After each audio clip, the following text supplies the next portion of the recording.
It's another great day to talk about the game that we love. Yes, you know, the Monday after the weekend review. And I am excited because this week produced the kind of intensity that we love to see in football. The kind of intensity that makes us football fans. And I will not lie, you and I know we enjoyed greatness this week. First off, here are the results of all the games that went down during the week. Starting from the Bundesliga, the upsets keep continuing and it's not looking good for Bayern. Going on to the Premier League, where, to be honest, is like the fight is going to go on till the end of the season. Then we move on to the French League, where there are issues between managers and players and stuff like that. But first, we are turning our attention to the Bundesliga. And yes, the Bayern Munich train continues to run. It does. Yes, again, Bayern Leverkusen, they won, and Bayern Munich ended up drawing against Freiburg, which gives Bayern Leverkusen 10 points on top of the table. This is the table as you can see. It's not looking good for Bayern. It's a 10-point lead.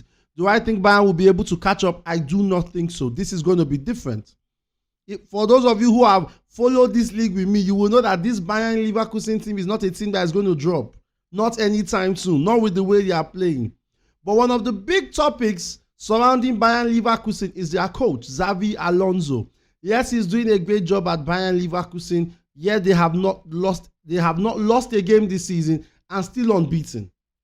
And also, there is now speculations about him either staying or leaving the club, with two of the big contenders for his signature, Bayern Munich and Liverpool. And the big question is, will he stay after this season or will he leave for a better job? Who knows? Who knows? It's a lot to question. It's a lot to ask, you know. So we are keeping our fingers crossed, but I'm really hoping he does stay. I don't want him to go, not yet. Maybe after an extra season, he can say, okay, I want to leave the club. But I would want to know how well Bayern would perform in the Champions League with him as their coach. So fingers crossed on that anyways. But then we move on to the French League. And the Mbappe saga continues on different fronts. First off, it was on the part of him wanting to leave the club, and now it's on the pitch. Now, for those of us who were able to watch the game against Monaco, which was the first kickoff game, for some reason, Mbappe was taking off at halftime. It was not looking good. Now, when Luis Enrique was asked why he was taking off, he said Mbappe is leaving. At some point, we have to adapt without him. It's not looking good. And I'm sure this is going to be the procedure for almost all their league games. But let me say this. As much as it is hurtful that Mbappe will be leaving the club come the end of the season, I do not think that it is the right choice for Luis Enrique to keep such a player on the bench. Now, there was just one issue I had with what Mbappe did during that game. When he was subbed up at halftime, instead of him coming to sit with the players for the second half, he went up to the stands to go and sit with his parents. Sometimes, if you ask me, Mbappe is doing too much. Mbappe is doing too much. Yo, the game is still on. Why would you leave the bench and go and sit in the stands? If you were given a red card, it's different. You were subbed off and you left where the players were sitting and went to go and sit with the stands. It shows you how much disrespect is coming from Kylian Mbappe to PSG. And I feel that that's not fair on the part of PSG. As much as the club, I do not still like what they did to Messi, because I'm still a big Messi fan, by the way. I still feel that no one is bigger than the club. And Mbappe's actions do not show well on him as a footballer, as a professional player. I think he needs to give an apology for that. But then the game ended in a stalemate. PSG sit up in the league with about, I think, 9-10 points. So they are still good to go. So maybe that's why the coach is standing by his choices. Now we move on to La Liga. There is a lot to talk about in the Madrid versus Valencia game. Now, for those of us who watched the game, it ended 2-2. But this is not the point of concern. Jude Bellingham was back. It was great to see him back on the field. He couldn't perform as much as we wanted him to perform. I guess he was coming back from injury, so that was also an issue. But then, this was where the controversy was. At the last minute of the game, for some reason, Real Madrid had the ball, gave in the cross, and for some reason, Bellingham heads it into the goal, but the ref had blown his whistle prior to when the cross was coming in and Bellingham heading the ball. Now, This was controversial because, first of all, I disagree with the fact that the ref ended the match while the cross was coming in. When there is a last play, you do not stop the game. You would allow the play to go in first before you say you want to stop the game. The ref stopping the game at that moment was wrong. I totally disagree with the ref for stopping the game at that moment. Still one of the guys that I really don't want Madrid to win the league because I'm a Barca fan, to be honest. But I'm a football fan. And we have to call a spade a spade. The ref made a wrong decision. That is supposed to stand as a goal. It's supposed to stand as a goal. And the one that pisses me off the most is the fact that you gave Jude Bellingham a red card because said he used the F word, that it was a goal. And you gave him a red card. But he's on his right to protest because as it stands, that ball actually went in. And you can't tell me that while they are trying to cross in the ball, you decide to end the game. It makes no sense. I believe that ref should be punished for such action. Because it's like he saw the match. That was not fair. I feel that Real Madrid need to be apologized to by the ref and all the officials in that game. That was a wrong call that actually hampered their chances of winning that game. And then we move on to Barcelona, and Barcelona fans, I can tell you for a fact, is not looking good. It is not looking good. Our injury crisis keep going up, and it's not looking funny. First off is De Jong and Pedri are out again. And from what I heard, I think it's going to be for a month. De Jong having an ankle injury and Pedri having a hamstring injury. It is not looking good for Barca at the moment. And the worst part is, it's as if we don't have options on the bench to help issues because as it stands, Gavi is still injured, Alonso is still injured, to name a few.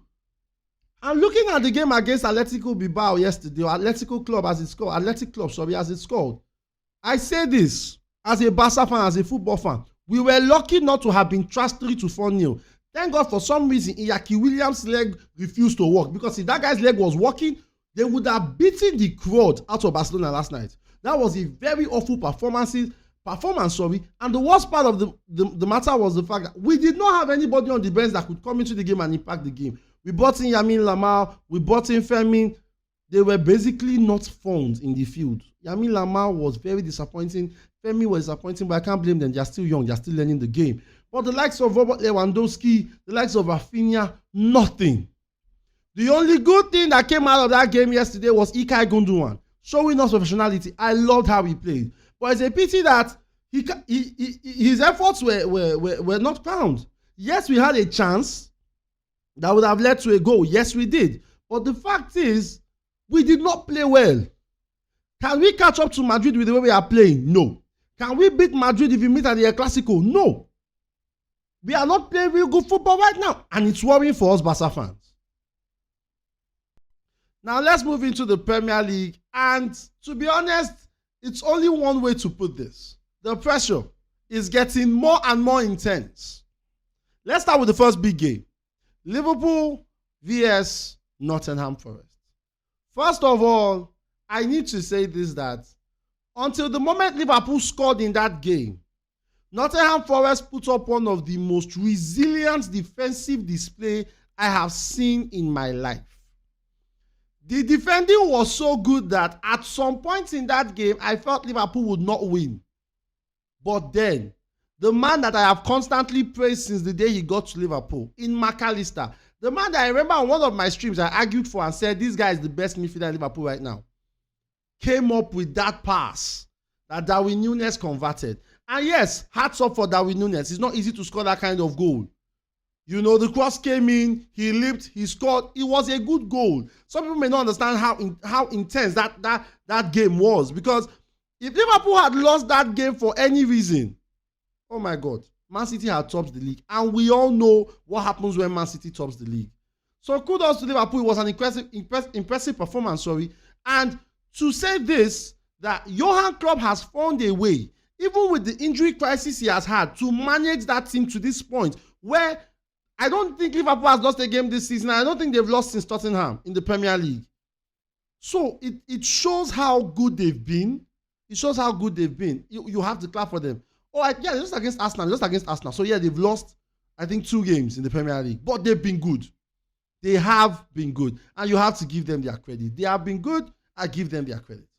Now we move on to Chelsea.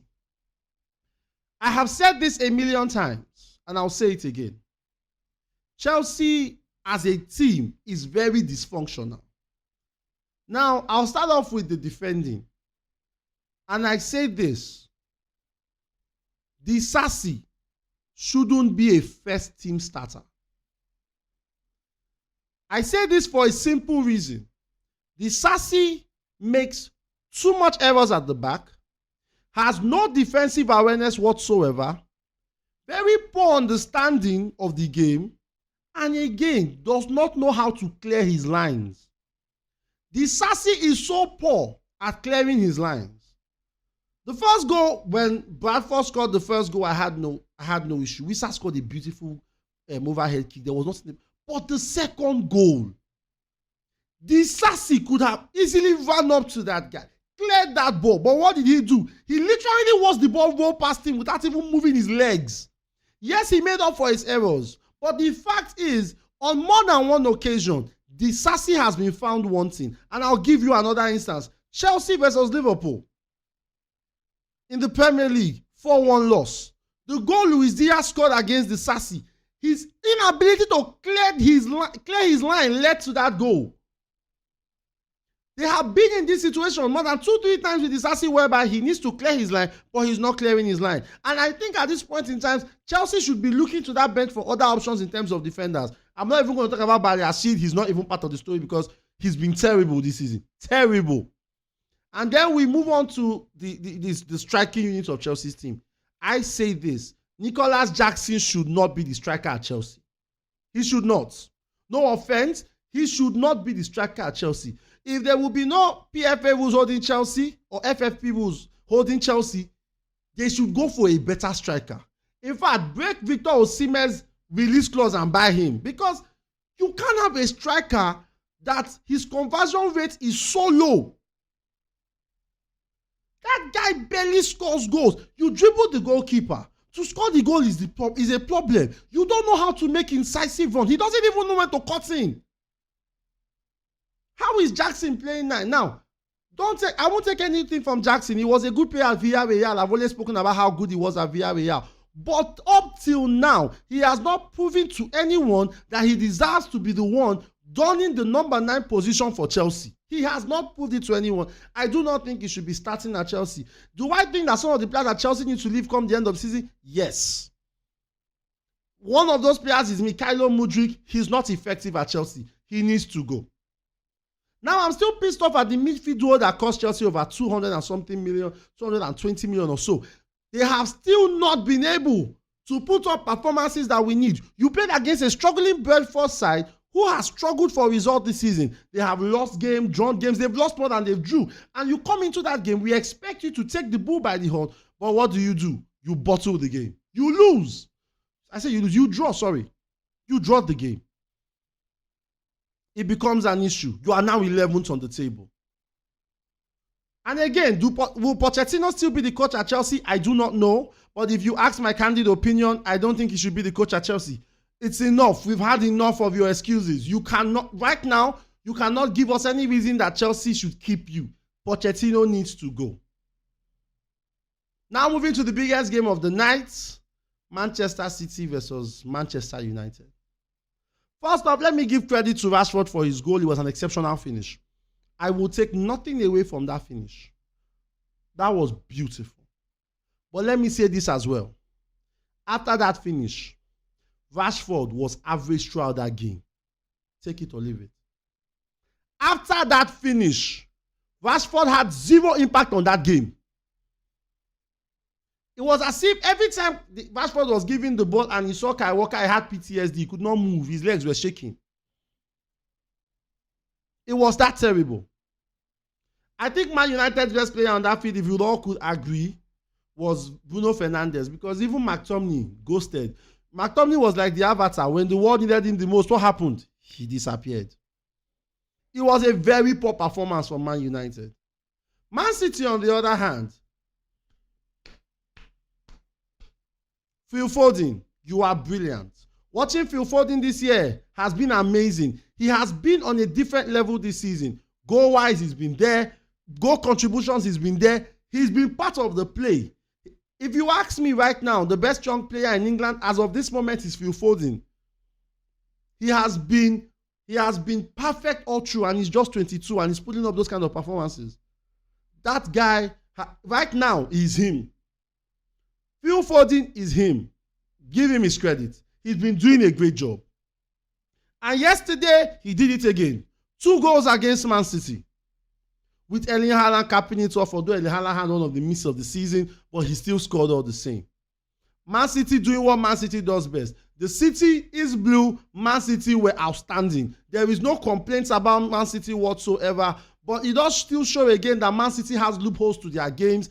And if teams can capitalize on that loophole, which I thought Man United would be able to do, but Marcus Rashford was having PTSDs every time he met Kyle Walker, you would be able to beat Man City. But because they could not capitalize on it, they lost the game terribly. Did I think that Man United gave up a good fight? No. Man United's best spell of the game was the first 30 minutes. And now I go to what Michael Owen said yesterday, which I have been saying all this while. Man United do not have a pattern of play. If you, according to Michael Owen, if you ask what is Liverpool performance, he will tell you, oh, you have to press and counter. If you ask Arsenal, press and counter. If you had Man City, they knock the ball. When you ask what is Man U's pattern, we don't know. We don't know. And according to Paul Scholes, rubbish. This is the situation that we have at Man United. Things need to change. Erik ten Hag is not the man for the job. I complained about it when he joined the club, and I'm still saying it now.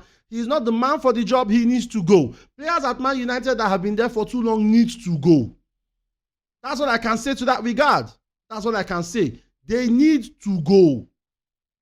We can't keep you at a club if you are not seeing your efficiencies in game. You need to go.